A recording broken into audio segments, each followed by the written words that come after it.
C'est toujours un plaisir de vous retrouver sur Medi 1, soyez les bienvenus. Selon l'UNICEF, 80% des enfants sont victimes de disciplines violentes. Un élève sur 4 est victime de harcèlement sexuel. Un enfant sur 5 travaille dans des conditions difficiles ou dangereuses. Et plus de 1 million d'enfants sont sans papier. Face à ce tableau sombre, quelle initiative pour une meilleure prise en charge des enfants victimes de violences? Les réponses à cette question nous intéressent. Et pour en parler, nous recevons Mme Koulibaly Niamien Emilienne. Elle est directrice exécutive de l'ONG Dignité et Droit pour les enfants en Côte d'Ivoire et les membres de l'Association des femmes juristes de Côte d'Ivoire. Elle est dans la commission VBG. Bienvenue, madame. Merci, monsieur. Bonjour à vous. Avec vous, nous allons parler de la prise en charge des enfants victimes de violences. Et la première question, c'est de savoir de façon récurrente ici en Côte d'Ivoire, quels sont les cas signalés, cas de violence signalés chez les enfants? Les cas signalés chez les enfants, nous avons le viol. Le viol qui est je pourrais dire la première violence faite aux enfants. Nous avons les violences physiques. Les violences, cette violence, on n'aperçoit pas trop. C'est le mariage précoce, le mariage forcé. C'est une forme de violence que chaque fois les enfants subissent. D'accord. Comment comprendre cette violence du mariage forcé et précoce? Comment comprendre? C'est parce que c'est précoce. Oui, mais parce que l'enfant, c'est un enfant qui est 0 à 18 ans. Okay. Donc, c'est dit qu'il n'est pas encore majeur, il est mineur.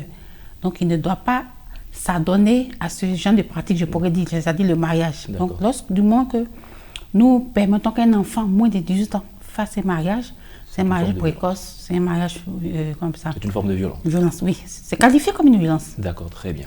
Quels sont les facteurs déclencheurs de ces violences observées? J'avoue que ces violences sortent généralement de la famille. Donc, je pourrais dire les violences familiales. Les familles recomposées. Maman est partie, papa est parti, il s'est remarié, maman s'est remariée. Monsieur ne veut pas voir l'enfant de l'autre. Nous avons aussi des violences qui sont faites en famille, généralement. Les voisins, comment je peux appeler ça? Le pupille. Celui qui est à la maison, le protéger, voilà, c'est ça. Le protéger. Donc, généralement, ces violences, ça émane de la famille et c'est dû aux familles recomposées. D'accord. À quel moment on peut qualifier un acte de violence? Quand on sait que dans l'éducation, surtout en Afrique, on utilise parfois la chicotte pour réprimer l'enfant, pour le mettre sur le droit chemin. C'est comme ça qu'on dit. On a même interdit en Côte d'Ivoire l'usage de la chicotte dans l'enseignement. Donc, à quel moment on peut dire que cet acte est un acte violent? Mais la violence, je pourrais dire, c'est le fait de porter un préjudice à un enfant, à toute personne, par des brimades, par des coups et autres. Et aussi les injures, parce que ce n'est pas seulement les violences physiques que nous voyons, nous avons les violences psychologiques, les violences morales. C'est vrai que à l'école c'est interdit, mais ce que nos parents nous faisaient, ce sont des violences. Nous les qualifions de violences. D'accord, comme vous l'avez signifié, on se rend compte que ces temps-ci, il y a eu beaucoup de cas de viol sur les enfants. Effectivement. Comment on peut expliquer ce genre d'acte? J'avoue que quand on interroge les uns les autres, c'est plus des pratiques mystiques selon eux. Parce qu'ils recherchent le sang. Parce que quand vous observez, la tendance, c'est généralement des enfants de 0 à 12 ans, 13 ans. Donc, des enfants qui sont encore, purs, si j'ose ainsi m'exprimer. Donc, ils recherchent le sang. Il y a je pourrais dire, l'entourage, la négligence des parents. Parce que lorsque l'enfant sort, automatiquement, vous avez un prédateur qui est à la guerre, qui est à la fuite, qui saute sur la pauvre enfant, mais le pauvre enfant. Donc, il y a beaucoup, je pourrais dire, comment je peux dire ça? Il y a beaucoup de situations. Oui, beaucoup de situations. Et les parents ont le grand responsabilité. La première responsabilité, c'est vrai qu'on nous dit partout que l'État de Côte d'Ivoire est le garant et le protecteur des droits des personnes, mais en particulier, c'est plus les parents. Parce que l'enfant émane de la société, de la famille. Donc, c'est les parents qui doivent pouvoir protéger les enfants contre ces violences que chaque jour, ils subissent. D'accord. Parlons justement de l'État. En 2014, il y a une politique nationale pour la protection des enfants qui a été adoptée. Je voudrais qu'on en parle. Si, c'est comme dans la PNPE, la politique nationale de protection des droits des enfants.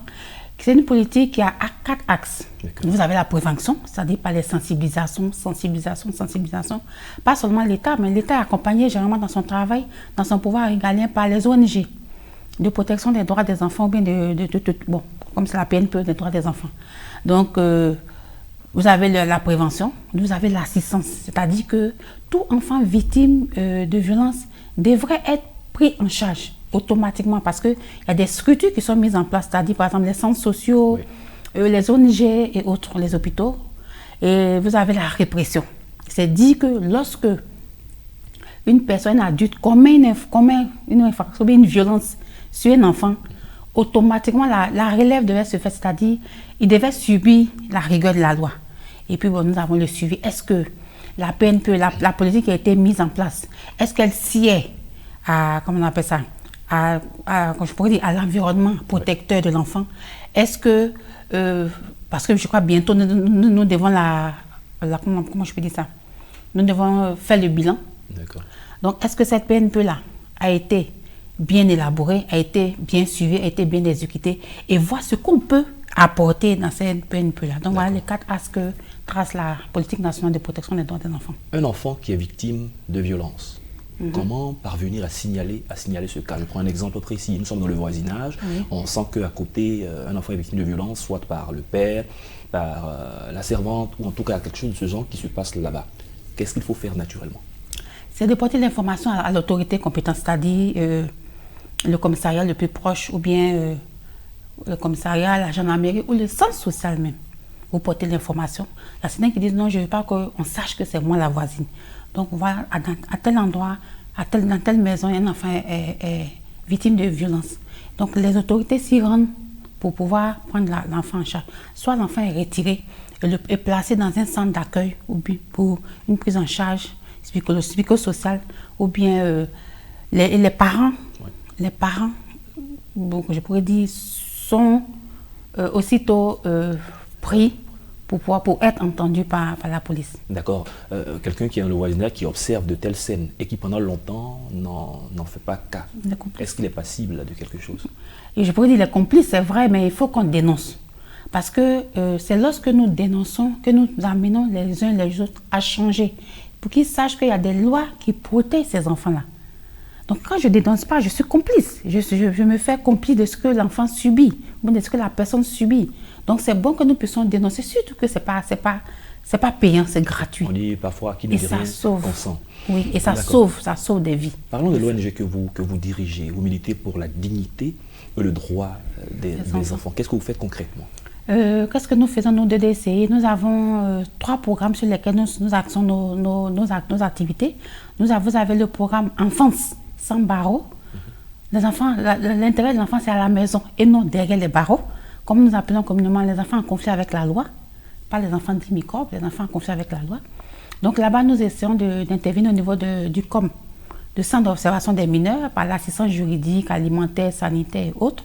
Nous avons le programme Enfance, comment on appelle ça, enfants victimes de violences et d'abus, en abrégé EVA. EVA, là, cette thématique-là fait partie. Vous avez le travail des enfants, la traite des enfants, les enfants victimes de VBG violés, les enfants égarés, qui sont accueillis, eux, dans un centre.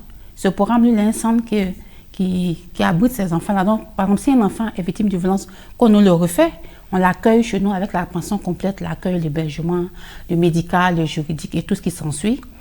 Et nous avons, pour terminer, le programme EHA, c'est enfants handicapés. Aussi, nous avons un centre, mais là, les enfants, c'est la pension, comment je pourrais dire ça? Comment on appelle ça? Demi-pension. Ils viennent le matin, ils reçoivent des cours de l'éducation, l'éveil et autres. Et le soir, ils repartent en famille parce que c'est l'inclusion que nous prenons avec les enfants en situation de handicap.